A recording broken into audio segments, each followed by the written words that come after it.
ಎಲ್ಲರಿಗೂ ಸಂಜೆಯ ಶುಭ ನಮಸ್ಕಾರಗಳು. ಮೂಡಲಗಿ ತಾಲೂಕು ಮಟ್ಟದ ದಾರ್ಶನಿಕ ಕವಿ ಮಹಾಯೋಗಿ ಶ್ರೀ ವೇಮಣ್ಣರ 612ನೇ ಜಯಂತಿಯನ್ನು ಇವತ್ತು ಮೂಡಲಗಿಯಲ್ಲಿ ಬಹಳ ವೈಭವದಿಂದ ಆಚರಣೆ ಮಾಡ್ತಾ ಇದ್ದೀವಿ. ಈ ಕಾರ್ಯಕ್ರಮದ ದಿವ್ಯ ಸಾನ್ನಿಧ್ಯ ವಹಿಸುವಂಥ ಪೂಜ್ಯ ಶ್ರೀ ಶ್ರೀಧರ್ ಬೋರ್ ಮಹಾಸ್ವಾಮಿಗಳ ಪಾದಗಳಿಗೆ ನಮಸ್ಕರಿಸಿ, ಅದೇ ರೀತಿ ಕಡ್ಡಿಗುರು ಪೀಠ ಕೆರೆಹೊಸಳ್ಳಿ ಪೀಠಾಧಿಕಾರಿಗಳಾದ ಶ್ರೀ ವೇಮಣ್ಣ ಮಹಾಸ್ವಾಮಿಗಳ ಪಾದಗಳಿಗೆ ಕೂಡ ನಮಸ್ಕರಿಸುತ್ತಾ, ಅದೇ ರೀತಿ ಪೂಜ್ಯ ಲಕ್ಷ್ಮಣ್ ದೇವರು ಕಾರ್ಯಕ್ರಮದ ಅಧ್ಯಕ್ಷರು ಹಿರಿಯರಾದ ತಮ್ಮಣ್ಣ ಸೋನಲ್ಕರ್ ಅವರೇ,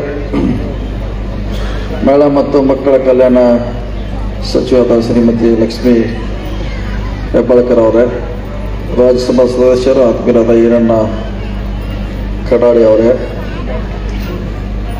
ಇನ್ನೋರ್ವ ವೈದ್ಯರು ಆತ್ಮೀಯರಾದ ಗಿರೀಶ್ ಸೋನಲ್ಕರ್ ಅವರೇ, ಉಪನ್ಯಾಸ ನೀಡಿದಂಥ ಪ್ರಾಧ್ಯಾಪಕರಾದ ಅರವಿಂದ್ ಕರಿಬಸಗೌಡ ಅವರೇ, ಹಿರಿಯರು ಸನ್ಮಾನ್ಯ SR ಸೋನಲ್ಕರ್ ಅವರೇ, ಮೃಣಾಲ್ ಹೆಬ್ಬಾಳ್ಕರ್ ಅವರೇ, ಸರ್ವೋತ್ತಮ್ ಜಾರಕಿಹೊಳಿ ಅವರೇ, ವೇದಿಕೆ ಮೇರು ಎಲ್ಲ ಗಣ್ಯಮಾನ್ಯರೇ, ಈ ಸಭೆಯಲ್ಲಿ ಭಾಗವಹಿಸಿದ ಎಲ್ಲ ಆತ್ಮೀಯ ಬಂಧುಗಳೇ, 612ನೇ ಮಹಾಯೋಗಿ ಶ್ರೀ ವೇಮಣ್ಣರ ಜಯಂತಿಯನ್ನು ಬಹುಶಃ ರಾಜ್ಯದ ಬಹಳಷ್ಟು ಭಾಗಗಳಲ್ಲಿ ಈ ಜಯಂತಿಯನ್ನು ಆಚರಣೆ ಮಾಡ್ತಾ ಇದ್ವಿ. ಅದೇ ರೀತಿ ಮೂಡಲಗಿಯಲ್ಲಿ ಕೂಡ ಇವತ್ತು ಆಚರಣೆ ಮಾಡೋದು ನಡೆಯುವಂಥ ಒಂದು ಕಾರ್ಯಕ್ರಮ. ಈ ಕಾರ್ಯಕ್ರಮದ ಬಗ್ಗೆ ಈಗಾಗಲೇ ಉಪನ್ಯಾಸಕರು ಇರ್ಬೋದು, ಶ್ರೀಮತಿ ಲಕ್ಷ್ಮೀ ಹೆಬ್ಬಾಳ್ಕರ್ ಇರ್ಬೋದು, ಡಾಕ್ಟರ್ ಗಿರೀಶ್ ಅವರು ಇರ್ಬೋದು, ಈರಣ್ಣ ಕಡಾಡಿ ಕೂಡ ತಮ್ಮದೇ ಆದಂಥ ಅನುಭವದಿಂದ ವೇಮಣ್ಣರ ಬಗ್ಗೆ ಹಲವಾರು ವಿಚಾರಗಳು ಹೇಳುವ ಮೂಲಕ ಅವರ ತ್ಯಾಗಿ ಸಮಾಜದಲ್ಲಿ ಬದಲಾವಣೆ ತರಬೇಕು, ಹೀಗಾಗಿ ತಮ್ಮಣ್ಣ ಅವರು ಮಹಾಯೋಗಿ ಅಂತ ಹೆಸರುವಾಸಿ ಆದರು. ಅವರು ಸುಮಾರು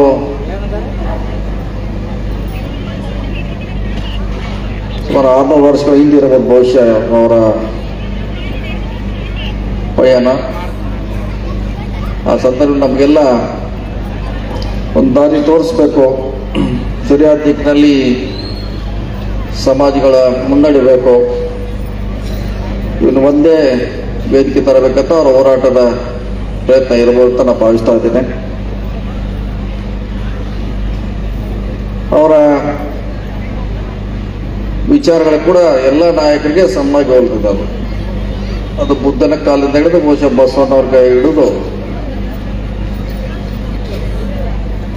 ಅಂಬೇಡ್ಕರ್ ಇರ್ಬೋದು, ಪೆರಿಯಾರ್ ಇರಬಹುದು, ಸುಮಾರು ನಾಯಕರಿಗೆ ನಾವು ಬಹುಶಃ ಅವರೆಲ್ಲ ಒಂದೊಂದು ವಾಕ್ಯಗಳನ್ನು ತೆಗೆದುಕೊಂಡಾಗ ಅದು ಒಂದು ಹೆಚ್ಚು ಕಮ್ಮಿ ಒಂದೇ ದಾಟಿಲಿ ಅವ್ರ ಹೋರಾಟ ಇತ್ತು. ಅದು ವಿಶೇಷವಾಗಿ ಮೌಢ್ಯತೆ ವಿರುದ್ಧ ಎಲ್ಲರೂ ಹೋರಾಟ ಮಾಡುವಂಥ ಒಂದು ವಿಶೇಷ ಸಮಾನತೆ, ನಾವೆಲ್ಲ ಒಗ್ಗಟ್ಟಾಗಿರ್ಬೇಕು ಅನ್ನೋದೇ ಎಲ್ಲರೂ ಒಂದೇ ಅವರ ಸಂದೇಶ ಆಗಿದೆ. ಸೊ ಹೀಗಾಗಿ ಅವ್ರ ಸಂದೇಶ ಕೂಡ ಇವತ್ತು ಬಹಳ ಎತ್ತರಕ್ಕೆ ಬೆಳೆಯಬೇಕಾಗಿದೆ. ಆಗ ದುರ್ದೈವ ಇವತ್ತು ಜಾತಿಗೆ ಸೀಮಿತ ಆಗಿರೋದು ಅದು ಬೆಳೆಯಲಿಕ್ಕೆ ಸಾಧ್ಯ ಆಗಿಲ್ಲ. ಯಾಕೆ ನಮ್ಮ ಜಾತಿಯವ್ರು ನಾವು ಹೆಚ್ಚು ಅಷ್ಟೇ ಗೌರವಿಸ್ತೀವಿ, ಆರಾಧಿಸ್ತೇವೆ, ಅವ್ರ ವಿಚಾರಗಳನ್ನು ಹೇಳುವಂಥ ಪ್ರಯತ್ನ ಮಾಡ್ತೀವಿ. ನಿಮ್ಮದು ಜಾತಿಯವರು ಇನ್ನೊಂದಕ್ಕೆ ಸೀಮಿತವಾಗಿ ಹೇಳ್ತಾರೆ.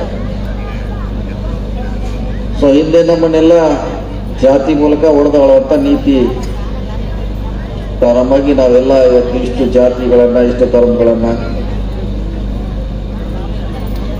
ಹಂಚಿ ಹೋಗೋದ್ರಿಂದ ನಮ್ಮ ವಿಚಾರಗಳು ಕೂಡ ಮೇಲಕ್ಕೆ ಎತ್ತರಕ್ಕೆ ಹೋಗ್ಲಿಕ್ಕೆ ಸಾಧ್ಯ ಆಗ್ತಾ ಇಲ್ಲ. ಬೇರೆ ಜಾತಿ ಇರಬಹುದು, ಅವರ ವಿಚಾರಗಳನ್ನ ಆದರ್ಶಗಳನ್ನ ಒಪ್ಕೊಳ್ಬೇಕಾಗಿದೆ. ಮತ್ತು ಬಸವಣ್ಣ ವಿಚಾರಗಳನ್ನು ಒಪ್ಕೊಳ್ತೀವಿ, ಅಂಬೇಡ್ಕರ್ ವಿಚಾರಗಳು ಒಪ್ಕೊಳ್ತೀವಿ. ಹಾಗೆ ವೈಜ್ಞಾನಿಕ ವಿಚಾರಗಳನ್ನು ಕೂಡ ನಾವು ಎಲ್ಲರೂ ಒಗ್ಗಟ್ಟಾಗಿ ಒಪ್ಕೊಳ್ಬೇಕು. ಅದನ್ನು ಇಡೀ ನಾಡಿಗೆ ಪ್ರಚಾರ ಮಾಡುವಂಥ ಒಂದು ವೇದಿಕೆ ಪ್ರಾರಂಭ ಮಾಡಿದಾಗ ಈ ಜಯಂತಿ ಖಂಡಿತವಾಗಿ ಒಂದು ಮೆರುಗು ಬರ್ತೈತೆ ನಮ್ಮ ಮಾತನ್ನು ಈ ಸಂದರ್ಭ ಹೇಳೋಕ್ಕೆ ನನಗೆ ಭಾಳ ಸಂತೋಷ ಆಗ್ತಾ ಇದೆ. ವಿಶೇಷವಾಗಿ ಡಾಕ್ಟರ್ ಅರವಿಂದ್ ಅವರು ಭಾಳಷ್ಟು ವಿಚಾರಗಳೇ ಬೆಳಕು ಚೆಲ್ಲುವಂಥ ಪ್ರಯತ್ನ ಮಾಡೋದು. ಬಹುಶಃ ಭಾಳಷ್ಟು ಸಂಖ್ಯೆ ಅವರ ಹೋರಾಟ, ಅವರ ವಿಚಾರಗಳು ಕಡಿಮೆ ಗೊತ್ತಿರೋದ್ರಿಂದ ನಾವು ಭಾಳಷ್ಟು ಏನೇನು ವ್ಯಾಖ್ಯಾನಗಳನ್ನು ಮಾಡ್ತೀವಿ. ಅದಕ್ಕಾಗಿ ಅವರ ಈ ನೆಲ ಜಲ ಉಳಿಬೇಕು, ಬಹಳಷ್ಟು ಒಳ್ಳೆಯ ವಿಚಾರಗಳಿದ್ರು. ಅವರ ಕಾರಣದಲ್ಲಿ ಆತ್ಮಶುದ್ಧ ಇರದ ಆಚಾರ ವೇಕೆ ಅಂತ ಹೇಳಿದರು. ನಿಮ್ದು ಆತ್ಮಶುದ್ಧಿ ಇಲ್ಲ ಅಂದ್ರೆ ನಿಮ್ಮ ವಿಚಾರ ಆಚಾರಗಳಿಗೆ ಅವಶ್ಯಕತೆ ಇಲ್ಲ ಅಂತ ಹೇಳಿದ್ರು. ಅದೇ ರೀತಿ ಮಡಿಕೆ ಶುದ್ಧ ಇರದ ಅಡಿಗೆ ಯಾಕಂತ ನಿಮ್ಮ ಪಾತ್ರೆನೇ ಸರಿ ಇಲ್ಲ, ಅದರಲ್ಲಿ ಅಡಿಗೆ ಯಾಕಂತ ಕೂಡ ಹಲವಾರು ವಿಚಾರಗಳನ್ನ ಹೇಳುವಂಥ ಪ್ರಯತ್ನವನ್ನ, ಭಾವಶುದ್ಧ ಇರದ ದೇವ ಪೂಜೆ ಯಾಕೆ, ಹಲವಾರು ನಮ್ಮನ್ನ ಜಾಗೃತಿ ಮಾಡುವಂಥ ವಿಚಾರಗಳನ್ನ ಅವ್ರು ಹೇಳಿದ್ದಾರೆ. ಸುಮಾರು 30,000 ಶ್ಲೋಕಗಳಂತ ವಿಚಾರಗಳಂತ ಡಾಕ್ಟರ್ ಹೇಳಿದ್ರು. 30,000. ಬಸವಣ್ಣವ್ರು ಕೂಡ 22,000 ಇತ್ತು. ಆದ್ರೆ ಅದನ್ನ ಬಹುಶಃ ಬಿಜ್ಜಳ ಸೈನಿಕರು ನಾಶ ಮಾಡಿ ಬಹುಶಃ 2200 ಸೀಮಿತಗೊಂಡಿದ್ದೀವಿ. 22 ಹೇಳ್ತಾ ಇರ್ತೀವಿ. ಬಹಳಷ್ಟು ಸ್ವಾಮೀಜಿಗಳು ಅಲ್ಲೆಲ್ಲಿ ಹೇಳ್ತಿದ್ದಾರೆ. ಅವರು 22,000 ಇತ್ತದು. 12ನೇ ಶತಮಾನದಲ್ಲಿ ನಾಶ ಮಾಡುವಂತ ಒಂದು ದೊಡ್ಡ ಕ್ರಾಂತಿನ ಆಯಿತು. ಕೊನೆಗೆ 2200 ವಚನಗಳನ್ನ ಉಳಿಸಿಕೊಳ್ಳುವಂತ ಅವರು ಶರಣರು ಆ ದಿನಗಳಿಗೆ ಪ್ರಯತ್ನ ಮಾಡಿದ್ರು. ಸೊ ಹಿಂದೆ ನಾವು ಬಹಳಷ್ಟು ಬರೆದಂಥ ಗ್ರಂಥಗಳಿರ್ಬೋದು, ವಿಚಾರಗಳಿರ್ಬೋದು, ನಾಶಪಡಿಸುವಂಥ ದಿನಗಳನ್ನ ಹಿಂದೆ ನೋಡಿದ್ದೀವಿ. ಮುಂದೆ ಕೂಡ ಆ ರೀತಿ ಆಗದಂಗೆ ನಾವು ಅದನ್ನ ಎಚ್ಚರ ವಹಿಸಬೇಕು. ಅವರ ವಿಚಾರಗಳನ್ನ, ಅವರ ಗ್ರಂಥಗಳನ್ನ, ವಚನಗಳನ್ನ, ಸಂವಿಧಾನಗಳನ್ನು ಉಳಿಸುವಂತ ಪ್ರಯತ್ನ ಇವತ್ತು ಆಗಬೇಕಾಗಿದೆ. ಅದಕ್ಕೆ ನಮ್ಮ ಸರ್ಕಾರ ಹೊಸ ಕಾರ್ಯಕ್ರಮ ಮಾಡಿದೆ. ಹಳ್ಳಿ ಎಲ್ಲ ಗ್ರಾಮ ಪಂಚಾಯತಿಗೆ ಸಂವಿಧಾನ ಗಾಂಧೀಜಿನ ಕಳಿಸ್ತಾ ಇದ್ರು. ಯಾಕಂದ್ರೆ ಅವರು ಮರೆಸುವಂತ ಕಾಲ ಬರಬಾರ್ದು. ಸಂವಿಧಾನನೂ ಇಲ್ಲ, ಗಾಂಧೀಜಿನೂ ಇಲ್ಲ ಅನ್ನೋ ಕಾಲ ಬಂದರೂ ಬರ್ಬೋದು ಹಾಕಿ ಹಳ್ಳಿಗೆ ಕಳಿಸ್ತಾ ಇದ್ರು. ಹೀಗಾಗಿ ಅಂತ ಕಾಲ ಬಂದರೂ ಬರ್ಬೋದು, ಹೇಳಲಿಕ್ಕೆ ಆಗೋಲ್ಲ. ಸೊ ನಮ್ಮವರನ್ನ ನಾವು ರಕ್ಷಣೆ ಮಾಡಬೇಕು, ಅವ್ರ ವಿಚಾರಗಳು ಉಳಿಬೇಕು, ಅದು ಮುಂದಿನ ಪೀಳಿಗೆ ಕೂಡ ಟ್ರಾನ್ಸ್ಫರ್ ಆಗಬೇಕು ಅವ್ರ ವಿಚಾರಗಳು. ಆ ನಿಟ್ಟಿನಲ್ಲಿ ನಮ್ಮ ಕಾರ್ಯಕ್ರಮದ ವೇದಿಕೆಗಳಾಗಬೇಕು. ಸೊ ಅಂದಾಗ ಮಾತ್ರ ಅವರೇನು ಹೋರಾಟ ನಮಗೋಸ್ಕರ ಮಾಡಿದ್ರು ಅದು ಉಳಿತೈತೆ. ಮುಂದಿನ ಕೂಡ ಅದು ನಮಗೆ ಶಾಶ್ವತವಾಗಿ ಉಳಿಬೇಕನ್ನೋ ಕಾರಣಕ್ಕಾಗಿ ಇವತ್ತು ನಾವು ಜಯಂತಿ ಮಾಡ್ತಾ ಇದ್ರಿ. ಇದು ಕೇವಲ ರೆಡ್ಡಿ ಜನಾಂಗಕ್ಕೆ ಸೀಮಿತವಾಗಿರುವಂಥ ಕಾರ್ಯಕ್ರಮ ಅಲ್ಲ. ನನ್ನ ಭಾವನೆ ಇದೆ, ಇಡೀ ಮಾನವ ಜನಾಂಗಕ್ಕೆ ವೇಮಣ್ಣರ ಕೊಡುಗೆ ಇದೆ. ಆ ನಿಟ್ಟಿನಲ್ಲೇ ನಮ್ಮ ಕಾರ್ಯಕ್ರಮಗಳು ಆಗಬೇಕನ್ನೋ ಮಾತನ್ನ ಈ ಸಂದರ್ಭದಲ್ಲಿ ಹೇಳುತ್ತಾ, ಬೇರೆ ಬೇರೆ ವಿದ್ವಾಂಸರು ಬರಬೇಕು. ಪ್ರತಿ ಸಾರಿ ಅವರು ಹೆಚ್ಚು ವಿಚಾರಗಳನ್ನ ಹೇಳುವಂಥ ಪ್ರಯತ್ನಗಳ ಆದಾಗ ಮಾತ್ರ ಖಂಡಿತವಾಗಿ ಅವ್ರಿಗಿನ್ನೂ ಹೆಚ್ಚು ಬರ್ತನ್ನ ಮಾತನ್ನ ಹೇಳುತ್ತಾ, ಸುಮಾರು ವಿಚಾರಗಳನ್ನ ವೇದಿಕೆ ಮುಖಾಂತರ ಬಹಳಷ್ಟು ಚರ್ಚೆ ಮಾಡುವಂಥ ಪ್ರಯತ್ನ ಖಂಡಿತವಾಗಿ ಆಗಿದೆ. ಖಂಡಿತವಾಗಿ ನಮ್ಮ ಸರ್ಕಾರದಿಂದ ಬಹಳಷ್ಟು ನಿರೀಕ್ಷೆ ಮಾಡಿದರೆ ಖಂಡಿತವಾಗಿ ಒಳ್ಳೆ ಕಾರ್ಯಕ್ರಮ ಕೊಡುವಂಥ ಪ್ರಯತ್ನ ಮಾಡ್ತೀವಿ. ರಸ್ತೆ ಇರ್ಬೋದು, ನೀರಾವರಿ ಇರ್ಬೋದು, ಜನರಿಗೆ ಅನುಕೂಲ ಆಗುವಂಥ ಕಾರ್ಯಕ್ರಮವನ್ನು ಸಿದ್ದರಾಮಯ್ಯ ಸರ್ಕಾರದಲ್ಲಿ ಈ ನಾಡಿಗೆ, ಕರ್ನಾಟಕಕ್ಕೆ ಕೊಡುಗೆ ಕೊಡುವಂಥ ಪ್ರಯತ್ನ ಮಾಡ್ತೀವಿ ಅನ್ನೋ ಮಾತನ್ನು ಹೇಳುತ್ತಾ, ಈ ಕಾರ್ಯಕ್ರಮ ನನಗೂ ಭಾಗವಹಿಸಲಿಕ್ಕೆ ಅನುವು ಮಾಡಿಕೊಟ್ಟಿದ್ದ ಎಲ್ಲ ಸಮಸ್ತ ಮೂಲಿಗೆ ತಾಲೂಕಿನ ಎಲ್ಲ ಗಣ್ಯರಿಗೆ ಮತ್ತೊಮ್ಮೆ ಹೊಂದಿಸಿ ಇಂಥ ಕಾರ್ಯಕ್ರಮ ಮೇಲೆ ಆಗಬೇಕು.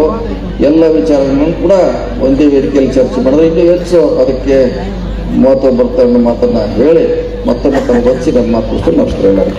ಮಲ್ಲಮಾಂಬೆಯ ಮೌಲಿಕ ನುಡಿಗೆ ತಲೆಬಾಗಿ ಮೌಢ್ಯ ಮುಕ್ತ ಸಮಾಜ